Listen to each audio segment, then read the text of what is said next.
Kami berharap Bapak dapat memberikan wawasan yang komprehensif mengenai bagaimana suatu organisasi mencegah atau mendeteksi dan merespon fraud secara efektif, sekaligus dapat membagikan pengalaman Bapak yang relevan untuk konteks kita di PTPN. Semoga kegiatan ini membawa manfaat besar dan menjadi pemacu bagi kami semua untuk menguatkan budaya sadar risiko, memperkuat pengendalian internal, serta menegaskan integritas seluruh lini perusahaan.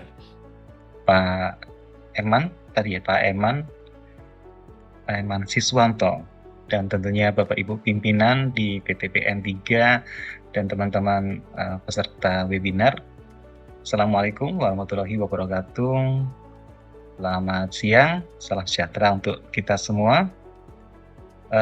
Sesuai penugasan yang kami terima dari pimpinan dan juga hasil komunikasi dengan Pak Huda ya, Pak Huda, dalam waktu 60 menit ke depan kami akan memaparkan dan untuk menjelaskan tuh three lines model atau model 3 lini yang sebelumnya itu disebut sebagai three lines of defense. Jadi yang kemudian direvisi menjadi model 3 lini atau three lines model, dan secara umum Bapak Ibu di model ini itu ada lini 1, ada lini kedua, dan ada lini ketiga. Lini ke-1 itu sifatnya adalah menyediakan barang dan jasa kepada publik. Kalau Bapak Ibu di PTPN berarti gula dan sebagainya, dan mengelola risiko. Jadi mengelola risiko itu antara lain lewat internal control. Nah, jadi kalau pencegahan fraud melalui pengendalian internal berarti ketika Bapak Ibu beroperasi, menyelenggarakan proses bisnis, menyelenggarakan kegiatan usaha, beraktivitas untuk menghasilkan barang dan jasa, itu berhadapan dengan risiko, salah satunya risiko fraud. Nah, kemudian Bapak Ibu harus punya tanggung jawab untuk mengelola risiko fraud itu melalui pengembangan internal control. Risiko fraud ternyata juga bersumber dari pimpinan. Risiko fraud juga bersumber dari governing body.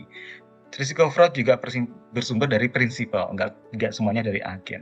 Sehingga perlu diperkuat. Jadi internal control itu perlu diperkuat dengan namanya fraud risk management. Pencegahan fraud melalui pengendalian internal dan strategi pencegahan fraud yang efektif. Jadi yang pertama itu kami punya konsep namanya 10 atribut fraud control plan gitu. Yang tadi Bapak Ibu ya, kebijakan. Nah, kita cepat aja Bapak Ibu ya, karena rasanya lebih biar Bapak Ibu bisa lebih banyak interaktif.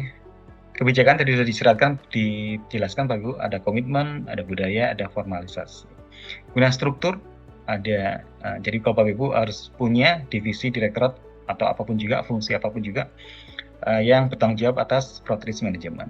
Kemudian Bapak Ibu perlu punya standar perilaku dan disiplin agar jelas apa yang boleh dan apa yang tidak boleh dilakukan oleh pegawai. Misalnya kami di auditor kan tidak boleh menerima gratifikasi, tidak boleh menerima apapun, pemberian apapun dari misalnya seperti itu.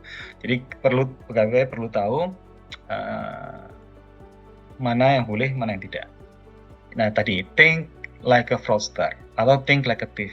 Jadi Bapak Ibu harus, kalau Bapak Ibu di unit kepatuhan atau di internal audit, perlu banyak-banyak belajar menyelami pikiran para koruptor. Modusnya seperti apa, bagaimana cara mereka mengeksploitasi kelemahan pengendalian.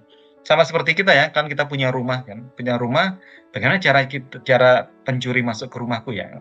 Oh, lewat jendela, berarti kita pasang teralis. Oh, lewat plafon, berarti plafon kita harus diperkuat.